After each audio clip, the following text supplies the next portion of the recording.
Mes amis Capricorne, bonjour et bienvenue sur la chaîne Tarot à merveille. Pour votre tirage général, ceux qui me découvrent, soyez les bienvenus.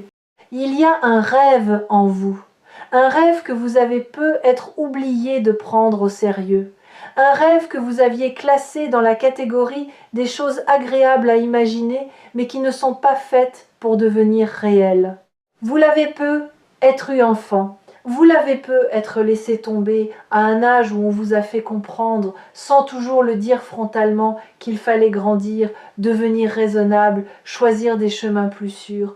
Vous l'avez rangé dans un coin de vous-même, comme on range un dessin d'enfance dans un tiroir qu'on n'ouvre presque plus jamais.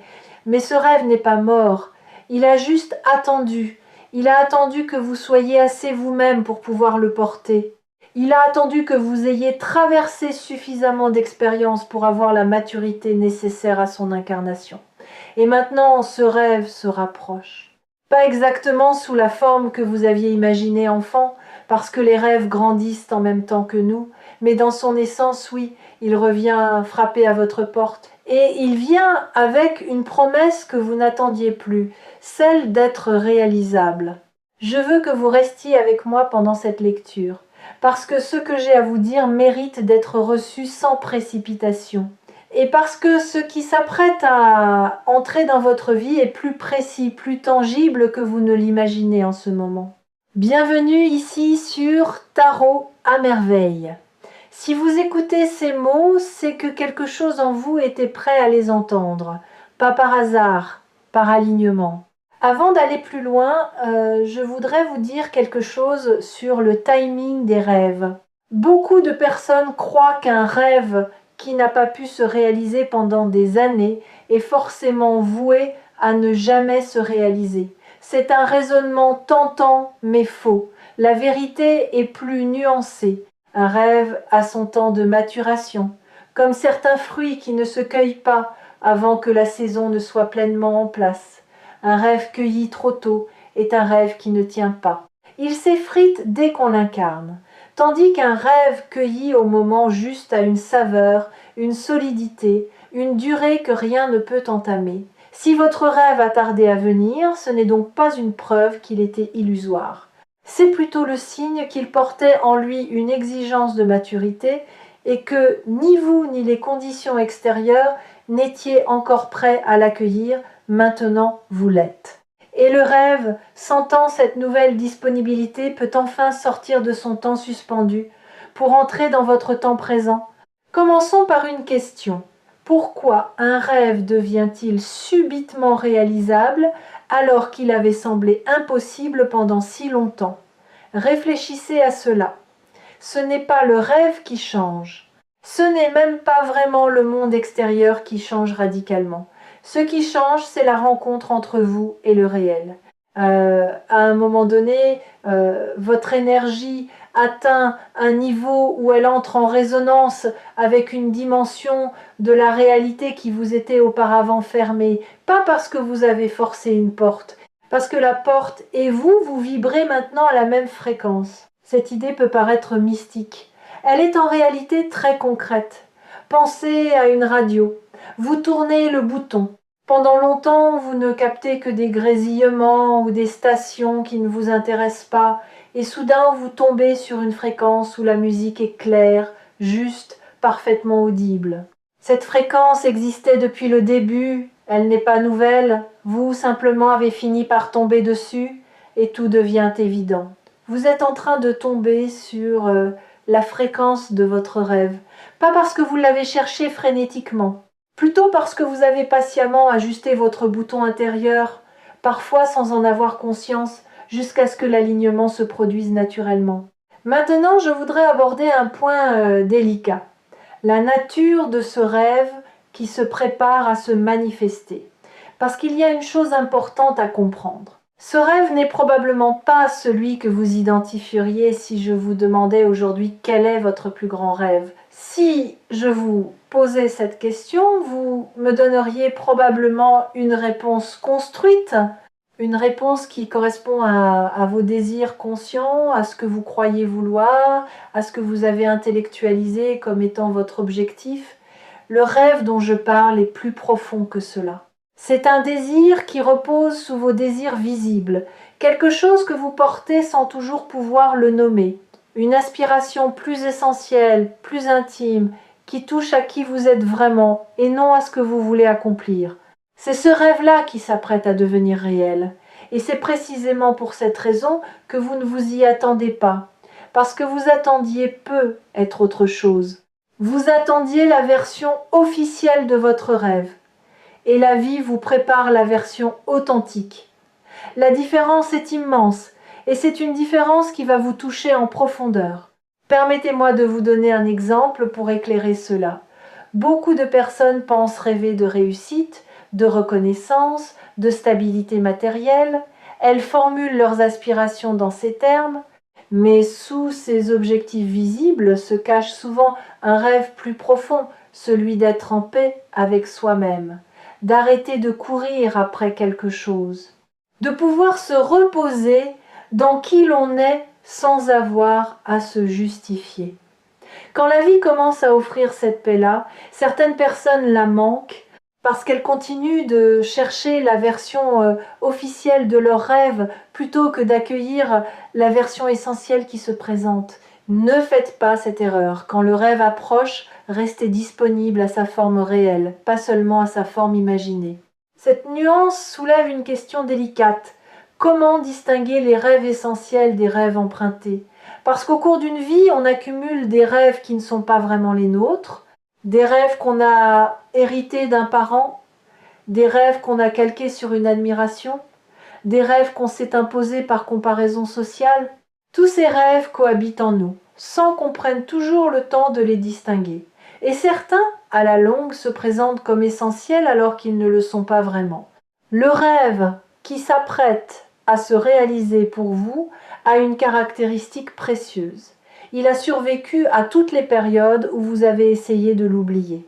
Vous avez peu être tenté à plusieurs reprises de vous convaincre qu'il n'était pas pour vous. Vous avez peu être tenté de vous concentrer sur d'autres rêves plus accessibles. Mais ce rêve-là, avec une obstination tranquille, est revenu, il s'est rappelé à vous, il a fait surface dans des rêves nocturnes, dans des conversations qui touchaient un fil sensible, dans des moments où vous regardiez quelqu'un d'autre vivre quelque chose qui éveillait en vous une émotion que vous ne saviez pas toujours nommer. Cette persistance est sa signature. Un rêve emprunté finit par s'éroder quand on l'oublie. Un rêve essentiel, jamais. Il attend, il revient, il se rappelle. Et c'est à cette persistance que vous pouvez le reconnaître, parmi tous les autres désirs qui peuplent votre paysage intérieur. Je voudrais maintenant vous parler du caractère réalisable de ce qui arrive. Parce que beaucoup de lectures parlent de rêves, mais peu insistent sur le fait que le réalisable est différent de l'imaginaire. Et c'est une distinction cruciale. Un rêve imaginaire peut être démesuré, déconnecté, fantaisiste, c'est très bien. Les rêves imaginaires nourrissent l'âme, ils élargissent l'horizon, mais ils ne se manifestent pas. Un rêve réalisable, lui, a une qualité différente. Il est ancré dans une possibilité concrète. Il s'inscrit dans la trame réelle de votre vie. Il a des points d'appui dans le monde tel qu'il est, pas seulement dans le monde tel que vous l'imaginez. Et c'est ce type de rêve qui s'apprête à se concrétiser pour vous. Comment reconnaît-on un rêve réalisable ? À quelques signes précis. D'abord, il a une simplicité étonnante. Quand on commence à le décrire, on est surpris de constater qu'il tient en quelques mots clairs, sans fioriture. Ensuite, il provoque en vous une émotion calme, pas euphorique. Ce n'est pas l'excitation du fantasme, c'est plutôt la chaleur tranquille d'une évidence. Enfin, il vient avec une intuition de chemin. Vous ne savez pas tout de la route, mais vous sentez confusément quelques pas possibles. Pas un plan complet, juste les premières marches. Si vous portez en vous une aspiration qui correspond à ces 3 signes, vous êtes en présence d'un rêve réalisable. Et cette aspiration-là est précisément celle qui va trouver son chemin vers la réalité dans la période qui s'ouvre. Il y a aussi quelque chose d'important à dire sur le « vous ne vous y attendez absolument pas » qui figure dans le titre de cette lecture. Cette phrase peut paraître mystérieuse, mais elle a une explication précise. Vous ne vous attendez pas à ce qui arrive, non pas parce que c'est étranger à vous, mais parce que vous avez cessé d'attendre. À un moment donné, vous avez fait la paix avec l'idée que cela n'arriverait peu, être jamais. Vous avez relâché, vous avez laissé tomber l'attente, non par renoncement, mais par sagesse. Et c'est précisément ce relâchement qui a ouvert l'espace. C'est l'une des grandes ironies de la vie spirituelle. Tant qu'on attend une chose avec tension, on la repousse. Quand on la lâche, elle peut enfin venir. Pas parce que l'univers nous récompense d'avoir lâché, mais parce que l'attente tendue crée une crispation énergétique qui empêche la chose désirée d'entrer. Quand cette crispation tombe, la porte s'ouvre, et ce que vous n'attendiez plus arrive. Vous avez peut-être eu ces derniers temps l'impression de désinvestir certaines aspirations, de ne plus y croire avec la même intensité. Cela vous a peut-être un peu attristé ou inquiété, comme si vous étiez en train de perdre votre élan.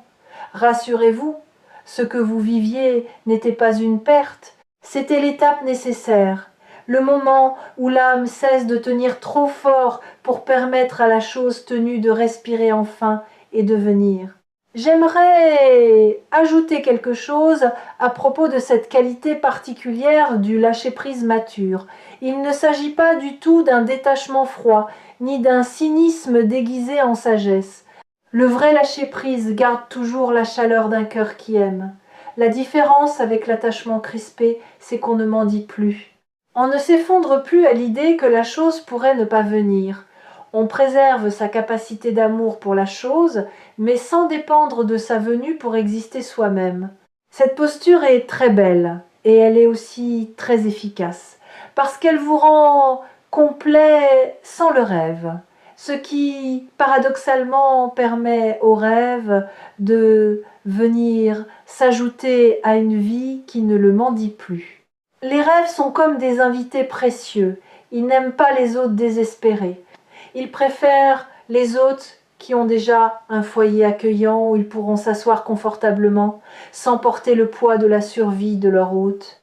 Plus vous êtes déjà entier en l'absence de votre rêve, plus celui-ci a envie de venir s'inscrire dans votre vie. Je voudrais maintenant explorer avec vous les contours plus précis de ce rêve qui se prépare. Pas pour vous donner une description exacte que je ne peux pas connaître, mais pour vous aider à le reconnaître quand il commencera à se manifester. Ce rêve concerne presque toujours votre rapport à votre propre place dans le monde. Pas votre place sociale, pas votre statut, pas votre fonction, votre place essentielle. Cette sensation profonde d'être à l'endroit où vous devez être, en train de faire ce que vous devez faire, entouré des personnes qui vous correspondent. C'est un sentiment d'appartenance qui n'a rien à voir avec un lieu géographique. C'est plus subtil, plus intérieur. C'est le sentiment d'avoir trouvé son alignement dans l'existence. Beaucoup de gens passent leur vie sans jamais éprouver pleinement cette sensation. Ils ont des moments où ils l'effleurent, mais elle ne s'installe pas durablement. Ce qui s'apprête à se passer pour vous, c'est l'installation durable de cette sensation. Pas en un jour, pas en une semaine, mais à travers une série d'événements et de prises de conscience qui vont, ensemble, vous donner le sentiment d'être enfin chez vous dans votre propre vie. Sur Tarot à merveille, je remarque que cette aspiration à se sentir chez soi, dans sa vie, est l'un des désirs les plus universels et les plus rarement nommés.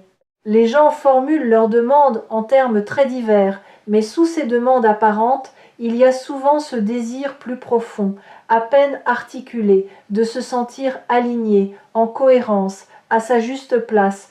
Et c'est ce désir-là qui trouve son écho dans la période qui s'ouvre pour vous. Maintenant, je veux aborder une dimension pratique. Comment se prépare-t-on concrètement à vivre un rêve qu'on n'attendait plus? Premièrement, en arrêtant de remettre en question les bonnes choses qui arrivent, vous avez peut-être développé un réflexe consistant à scruter la moindre belle chose qui se présente comme pour y déceler le piège. Ce réflexe a pu vous protéger dans le passé. Il est devenu un obstacle. Pendant cette période, je vous invite à laisser quelques cadeaux entrer sans les soumettre à un examen suspicieux. Cela ne veut pas dire être naïf, cela veut dire faire confiance à votre intuition de fond, qui sait reconnaître ce qui est juste, plutôt qu'à votre méfiance superficielle, qui rejette par principe. Deuxièmement, en prenant soin de votre corps. Cela peut sembler étranger au sujet, mais ça ne l'est pas. Un rêve qui se réalise demande un véhicule prêt. Votre corps est ce véhicule. Si vous êtes épuisé, fragile, dispersé, vous aurez du mal à recevoir et à porter ce qui arrive. Pas besoin de tout révolutionner, juste faire un peu plus attention, de dormir suffisamment, de manger avec présence, de vous accorder du mouvement. Ces gestes simples préparent votre incarnation à accueillir ce qui doit s'incarner à travers vous. Troisièmement, en simplifiant votre environnement. Là encore, il ne s'agit pas de tout transformer, mais de remarquer ce qui vous encombre inutilement. Des objets dont vous n'avez plus besoin et qui occupent de la place, des engagements que vous maintenez par habitude alors qu'ils ne vous nourrissent plus, des conversations récurrentes qui consomment votre énergie sans rien produire. Faites un peu de tri, pas frénétiquement, doucement dans les jours qui viennent. Vous serez surpris de l'effet que ces petits allègements ont sur votre disponibilité intérieure. Je voudrais m'arrêter un instant sur quelque chose de spécifique. Le rôle de l'inattendu dans la réalisation des rêves. Ce qui est intéressant avec l'inattendu, c'est qu'il vient toujours par une voie qu'on n'avait pas surveillée. C'est presque sa définition. Et cela a une conséquence importante. Si vous restez focalisé sur les voies que vous attendez, vous risquez de manquer celle par laquelle votre rêve va effectivement venir. Pendant cette période, je vous invite à élargir votre champ d'attention, à ne pas regarder uniquement dans la direction où vous avez l'habitude de regarder. Concrètement, cela veut dire être ouvert aux conversations imprévues, aux invitations inhabituelles, aux occasions qui semblent sortir de leur contexte. À ces moments où vous avez l'impulsion de faire quelque chose que vous n'aviez pas prévu de faire, c'est souvent par ces voies-là, plutôt que par les routes attendues, que les rêves trouvent leur entrée dans la réalité. Ne soyez pas trop rigide dans votre planning intérieur, laissez de l'espace pour que la vie puisse vous surprendre par des angles auxquels vous n'auriez pas pensé. Une autre chose que je veux souligner, pendant cette période, votre intuition va devenir très claire, pas seulement sur les grands sujets, aussi sur les petites choses. Vous saurez quoi répondre à un message avant de l'avoir lu en entier. Vous sentirez immédiatement si une rencontre est importante ou non. Vous aurez des intuitions précises sur des décisions qui, auparavant, vous demandaient beaucoup de réflexion. Cette acuité est précieuse. Faites-lui confiance. Elle est l'une des meilleures alliées dont vous disposiez pour reconnaître les voies par lesquelles votre rêve s'approche. Je voudrais aussi évoquer la question de la vitesse. Ce rêve qui arrive ne se précipite pas. Il vient avec son propre rythme, qui peut être plus lent ou plus rapide que celui que vous auriez voulu. Vous devrez probablement renoncer à imposer votre tempo, apprendre à danser avec celui qui se présente. Cette danse n'est pas toujours intuitive au début. Vous avez être l'habitude de pousser, de vouloir accélérer, ou inversement de douter et de freiner. Le rêve qui se réalise demande une qualité d'accord plus subtile. On le suit, on l'écoute, on réagit à ses signaux. On ne le mène pas, mais on n'est pas non plus passif. C'est un dialogue. Apprenez ce dialogue. Il vous servira bien au-delà de la réalisation de ce rêve particulier. C'est une compétence pour la vie entière, la capacité à coopérer avec le réel plutôt que de chercher à le maîtriser. Cette capacité de coopération avec le réel s'exprime dans des gestes très petits du quotidien. Pas seulement dans les grandes décisions. Quand vous arrosez une plante au moment où elle en a besoin, vous coopérez avec le réel. Quand vous écoutez votre fatigue et et acceptez de vous coucher plus tôt, vous coopérez avec le réel. Quand vous renoncez à insister sur un point dans une conversation parce que vous sentez que ce n'est pas le moment, vous coopérez avec le réel. Tous ces micro-actes accumulés tissent une qualité de présence qui est précisément celle qui permet aux rêves de trouver leur chemin jusqu'à vous.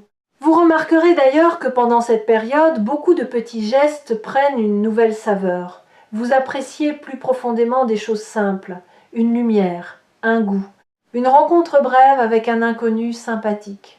Cette amplification de la perception ordinaire n'est pas un détail.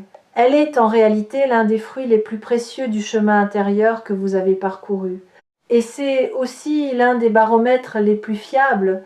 Quand on commence à s'enchanter des petites choses, c'est souvent le signe qu'une grande chose s'apprête à arriver, pas comme cause à effet, plutôt comme indication d'un même état intérieur qui produit les deux.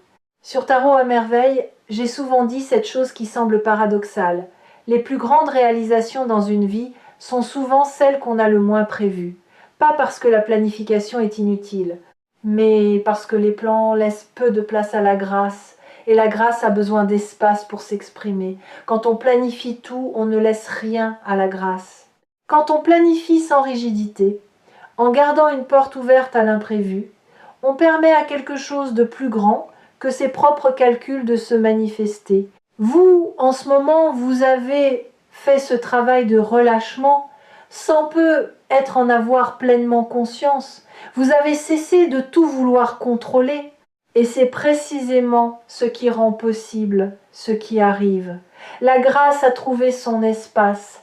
Permettez-moi de vous parler maintenant des résistances qui pourraient se présenter, parce qu'elles vont se présenter.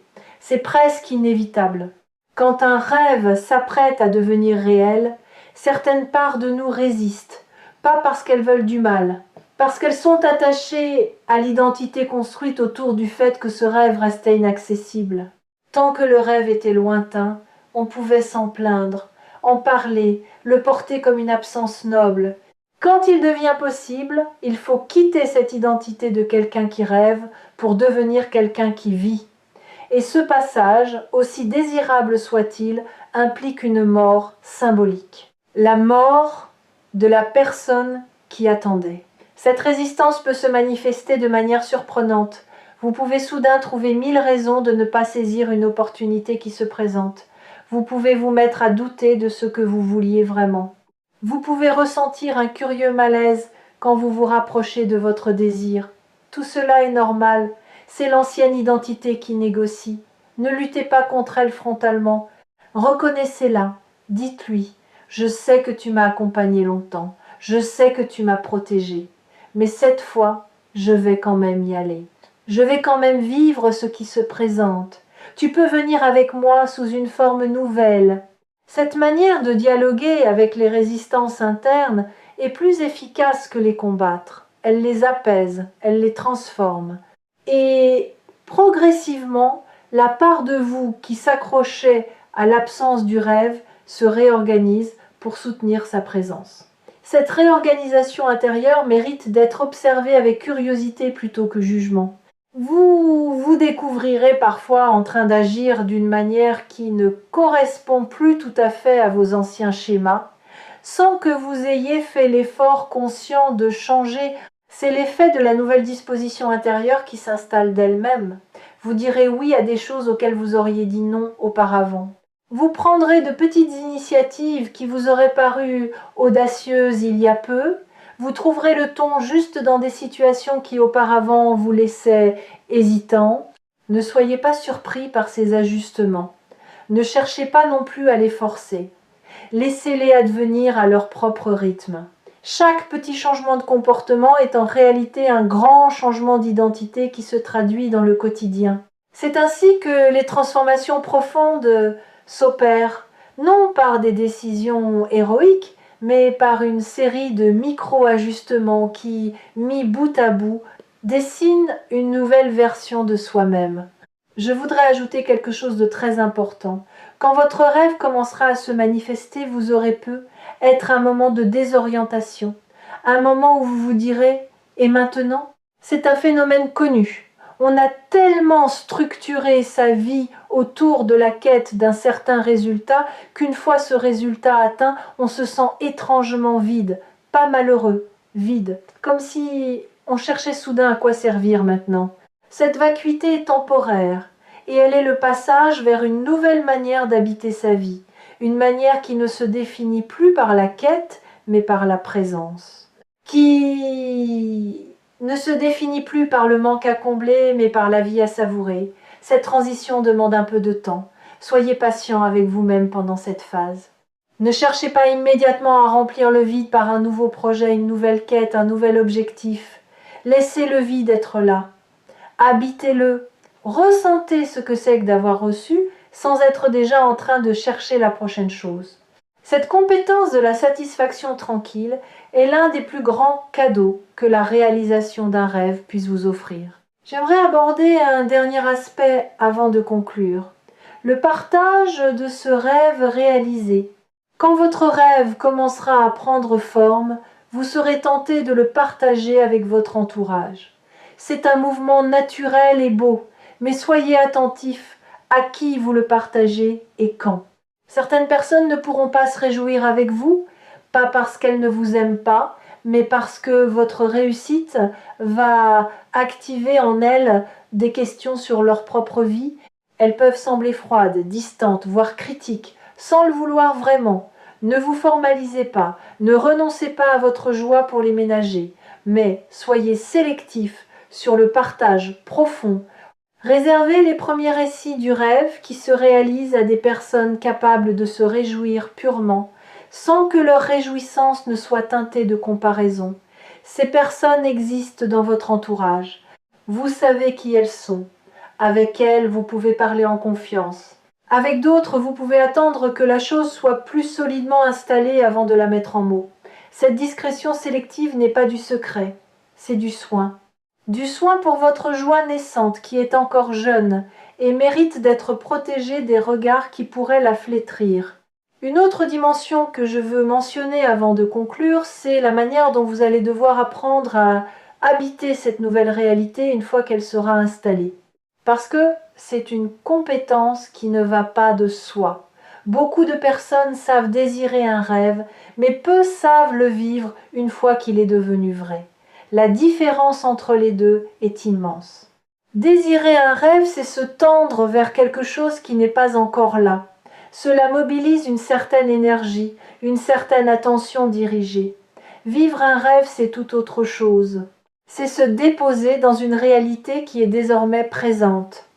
Cela demande une qualité de présence, et non plus de tension. Cela demande de l'enracinement, et non plus de la projection. Et cette transition d'une posture à l'autre n'est pas automatique, elle se fait par paliers, avec parfois des moments de flottement.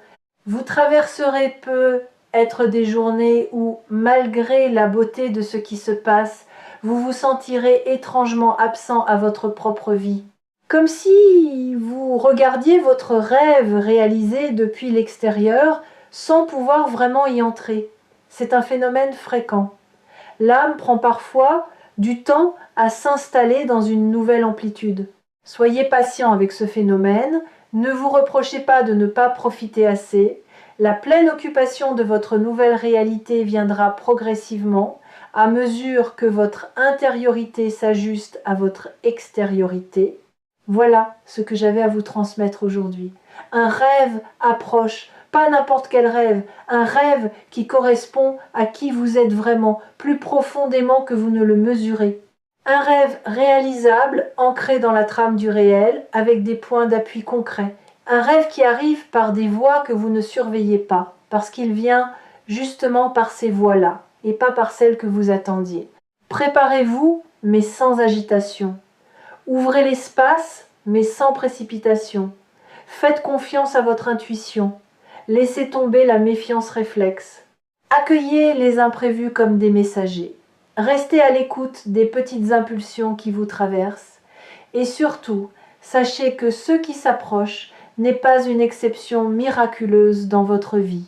C'est la conséquence naturelle de tout ce que vous avez patiemment construit en vous, sans toujours pouvoir mesurer ce que vous étiez en train de faire.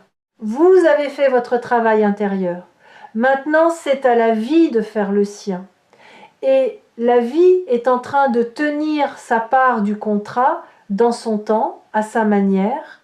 Vous n'avez plus qu'à rester ouvert et à dire oui quand le moment se présentera. Ce oui-là, vous saurez le reconnaître. Il viendra avec une simplicité qui vous étonnera.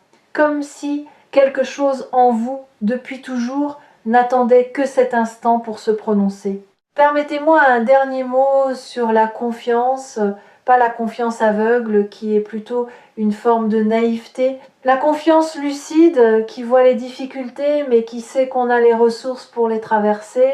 Cette confiance-là est un appui solide et elle se construit jour après jour à partir de toutes les fois où vous avez surmonté ce que vous croyez insurmontable. Convoquez ces souvenirs quand le doute reviendra. Ils sont la preuve concrète que vous êtes plus capable que vous ne le pensez et que ce qui s'apprête à venir trouvera en vous un terrain solide. Soyez tendre avec vous-même pendant cette traversée. Vous portez quelque chose de précieux, un rêve qui revient, c'est une partie de vous qui rentre à la maison. Accueillez ce retour avec la douceur qu'il mérite et permettez-vous de vivre enfin ce que vous croyez devoir vous interdire.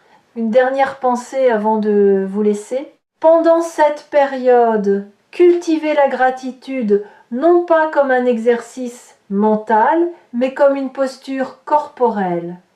Quand quelque chose de bon arrive, prenez quelques secondes pour le ressentir physiquement. Détendez vos épaules, respirez plus profondément, souriez intérieurement. Cette manière incarnée de recevoir la grâce est très différente d'une simple reconnaissance mentale. Elle imprime l'expérience dans votre corps qui est le véritable archiviste de votre vie. Et un corps qui a archivé l'expérience d'avoir reçu de bonnes choses devient progressivement un corps qui en attire d'autres, parce qu'il sait à un niveau cellulaire que recevoir est possible.